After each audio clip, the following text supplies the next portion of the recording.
In this tutorial on Piotnet add-ons for Elementor, we're looking at the gradient button, a free extension that they provide for both the Elementor Free and Pro.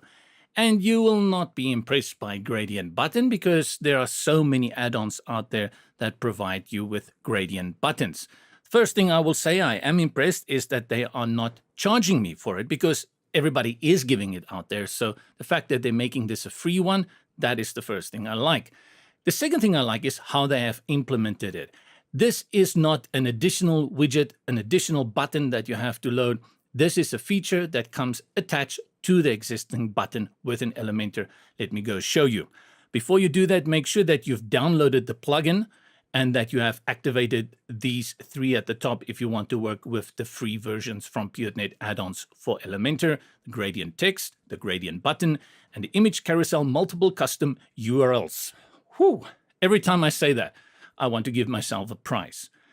Let's go over to my page, and this is the page that I have made in the Zita theme with their starter sites, and we've already styled here previously the gradient text for the headings. Now you may ask me, and I know many people often think, isn't a gradient button just a gimmick? And I want to say, in some sense, if you do it like this, to me it feels sometimes a little bit gimmicky, but it does help your button to stand out. But there's one little trick I'm going to show you today, and that is by using different tints of the same color gives your button a little bit of depth. So I'm going to style this button, but what I'm going to do is I'm going to use the same colors. Let me show you what I'm going to do.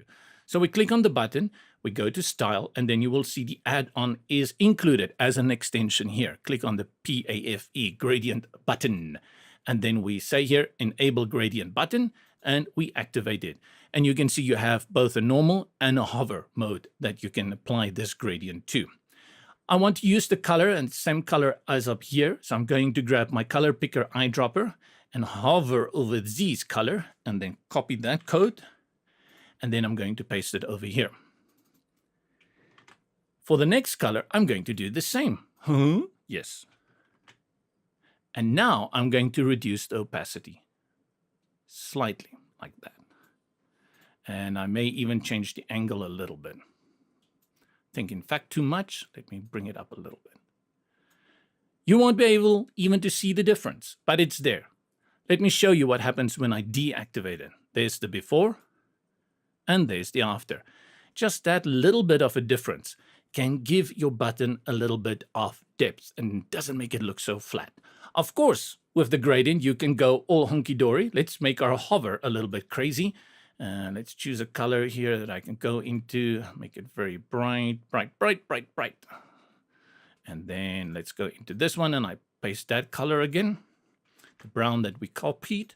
And then if people hover over it, ta-da, ta-da, ta-da, and you can do that until somebody beats you with a bat.